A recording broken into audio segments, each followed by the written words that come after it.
employees. So he has a massive responsibility, and our prior DPW director stepped out midterm. So Steve has been an incredible ally in working with a lot of things here in District 7 for me. So I can't thank him enough. He is also a reason why so much more paving on our roads has been happening. And as much as it's a pain in the bottom for the traffic, we've had more surfaces repaved in these last few years than we have had in years combined. So I thank you for the opportunity to be here and to serve in this role. And I'm going to pass it to Steve in the hot seat, and then I will be here to share some more stuff and answer questions about anything else you guys might have interest in. Thank you. Thank you. Thank you all for inviting me. I'll give a little background about myself. But thank you for the nice compliments. I guess the first thing is I've been the directors have been going around with the mayor to all those town hall meetings. And I don't know how many of you have got to experience those either live and in person or on television, but the last one, Volcano, was quite interesting. So I'm thinking that since we're in a house of worship, things should go pretty good here tonight. That's what I'm hoping for. So I've been on island about 3 years. I came from a background working in private industry. And so this is my first foray into government work. And as Council Member Villegas said, I've been with the Department of Public Works for a little over 2 years. I actually started working for the Department of Environmental Management when I came here. I had intended to come here, relax, enjoy the aloha, maybe drive the bus at the airport. And then my wife guilted me into public service. She says, "You're an engineer. There's not enough engineers here. Go do something to help people." So the rest is history. So our department is very big. We actually have 6 divisions, and we take care of the roads. We take care of the traffic lights and signals. We do engineering projects, many of which you're familiar with. We have an admin division that not only does our budget, but they also take care of all the contracting work for the entire island for all the other departments as well. Our highways group cuts the lawn along the highways, does maintenance work, culverts, fixes bridges. So we're very big. We've got about 450 people all together. I come here today to talk about Lako Street because that's what I was asked, and I got my list of questions that I was asked. I don't have a lot of background. The project, as Sherry said, I saw things that go back to the early 2000 timeframe. The environmental assessment at the time was done and completed in 2004. And my favorite acronym of all time is it received a FONSI. Does everybody know what a FONSI is? A finding of no significant impact. So that is truly my favorite. It's almost like A, right? You know, it's good. You know, and I have to say that to suggest that putting Lako Street through has no significant impact seems like a real. I'm just telling you. I know, sure. And that's, you know, we want to make sure that, you know. So our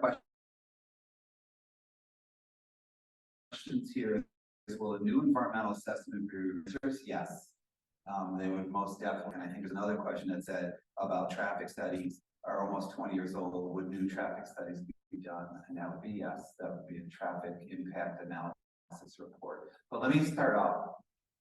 So the administration, at the very last minute, requested that money be put into the CIP, the capital improvement plan for the county, to do a step to the $1.5 million was there to do the studies, the initial design work, and to update the EIS or the EA, I'm sorry, the environmental assessment. Okay, so it was a line item that was placed there. I believe you would know more about money, but I believe that line item is good for 3 years, unless, and then after the 3 years, if it hasn't been used, it has to be renewed.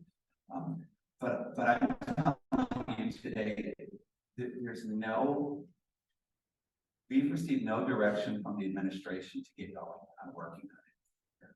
Okay, The administration has been talking to a developer, and I think you guys are familiar with who the developer is and the parcels that they own that are, you know, down the street.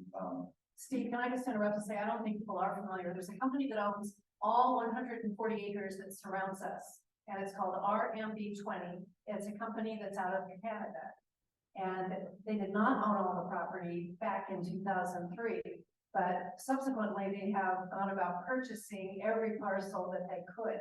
So it's one developer for all the property, and I'm talking from Seaview Circle, anything you see except for a small parcel owned by the state of Hawaii, everything is RMB 20. Correct. And they have been in conversations with the administration, with both planning and with the mayor's office.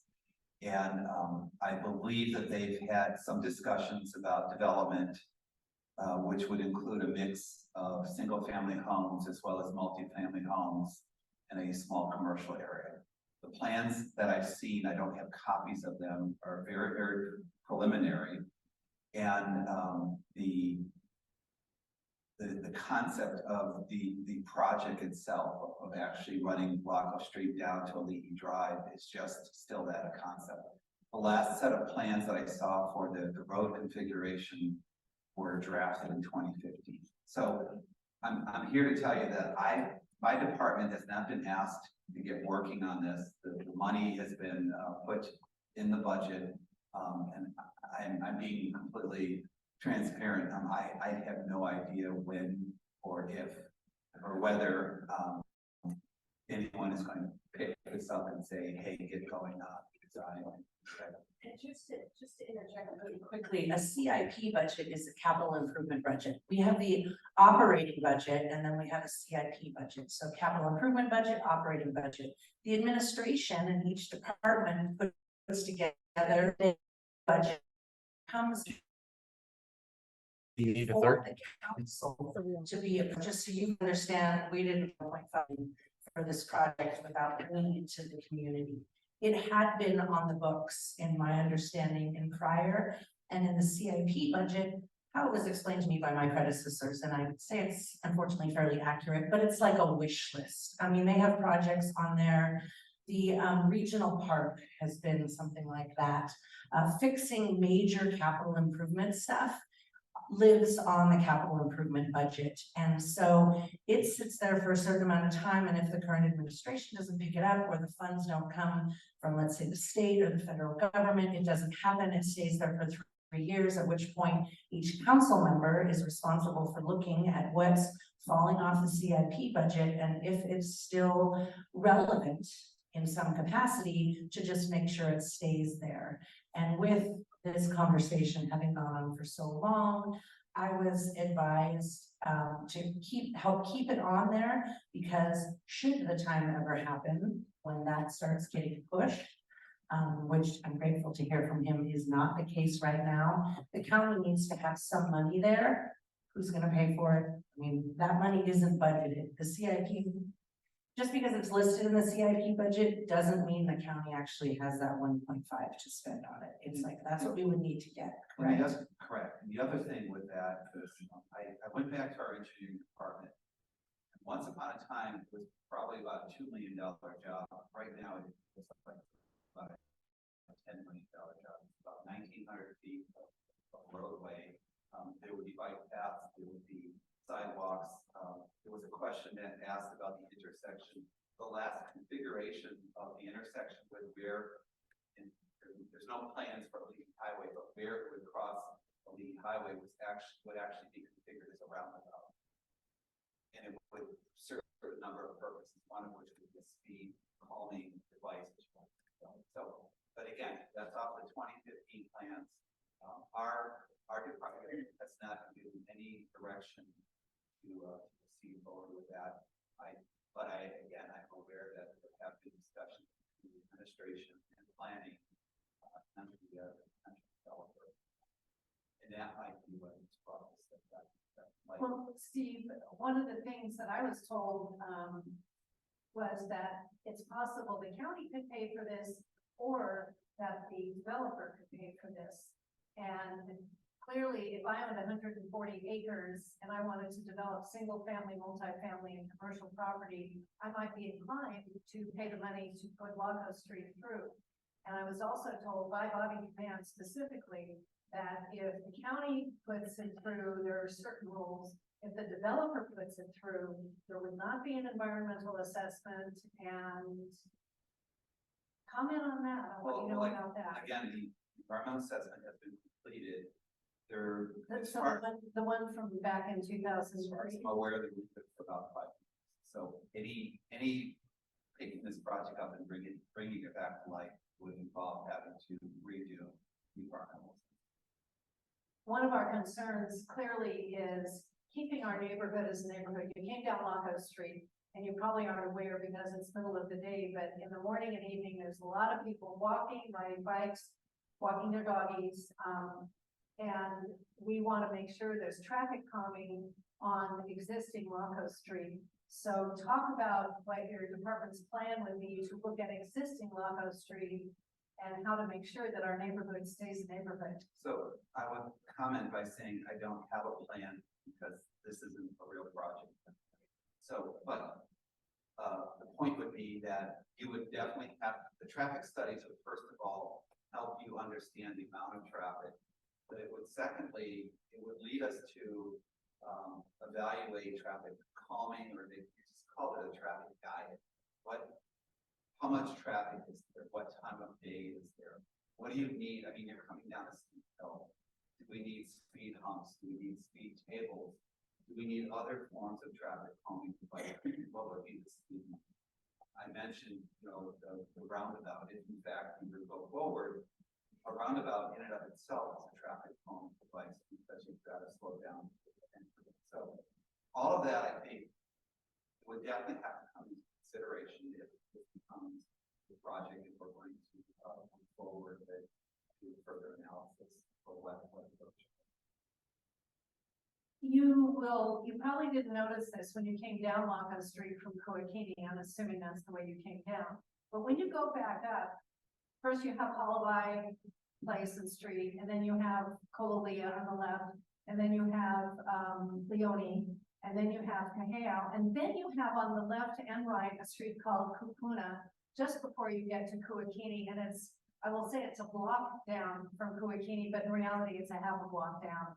And that particular intersection is extremely congested much of the day. And the reason I bring that up is I looked at the traffic studies from 2003, and those traffic studies do not address the traffic currently coming out of Kupuna at all. So when it comes time to do traffic studies, would you have the ability to guide those who are doing the traffic studies to make sure all of the streets are included? Because that particular intersection is brutal. you know, you mentioned it in your comments, and I didn't address that, but yeah, absolutely. You have to look at the sum, the whole area when it comes to traffic. You don't just put up meters and measure one location, but that because of the slow traffic, because of Roy Ponciata and all of the other challenges, and the fact that the data that we have, you know, the last study was done at the time of EPA, so it's 20 years ago. Yep. And we would have the ability, if in fact the administration directed us to do the work, we would in fact have the ability to do that, or if somebody else would come along and do the work on behalf of the developer, we would have the ability to direct. Yeah, who in County Public Works will be the point person that we can get updates from and be aware of what's going on? So one of the things that I tried to do when I came in, I started as a deputy director. I've been the director for about a little over a year, 4 months, 5 months. But one of the things that I tried to do with our staff is to do way better communication and outreach and stakeholder involvement, if you will. So I don't know, but you'd be looking, a project would be done by our engineering division, and our traffic division would be working on the traffic studies and definitely weighing in. If anybody wanted to put a speed hump in their neighborhood, all of those requests go through traffic. So it would be a combination of traffic as well as engineering. The other thing you need to do if you're building the road is address drainage issues. And then I already know that DEM for the wastewater side of things, as well as the water department, both need to be involved in a project like this, because you will definitely want to run their utilities in this roadway as well. So it would be a collaborative effort. So are you the point person that we For would now, expect? yeah, I'm to get happy to be things the from- point person. Well, so back to my question, how is the decision made as to whether it is the developer who does the roadway or the county? And what are the implications of each for us as neighbors? As you get the sense, Steve, we're a little skeptical, and I don't want No, of to course. for attacking you, but. No, I don't feel attacked. These are common questions I hear all the time, and I have a large background as a project manager, project group, and I sit here and very simply, a project is a scope, a schedule. Okay, so you're asking me questions. We can kind of sit here and talk about what the scope of work and what we need to do as far as traffic studies, including other departments. That's easy. I don't have a schedule, so I can't sit here because we haven't been told, hey, get going. And we don't have a developer that's come forward and said, you know, whatever deal gets done between the administration, the planning department, and the rest of the people, to even decide who would take the lead on. So are you suggesting that the developer is talking to the mayor and to planning, and we therefore need to get planning and the mayor to tell us what they've agreed to with this I developer? don't believe there's any agreement in place. I just believe that the developer has come forth and has, you know, gone forward and said, here's some plans that we're looking at doing, and for the same reason that I can't describe, someone from the administration said, let's put some money in here for design and planning. And who was that specifically? It was at the direction of the administration. Mayor.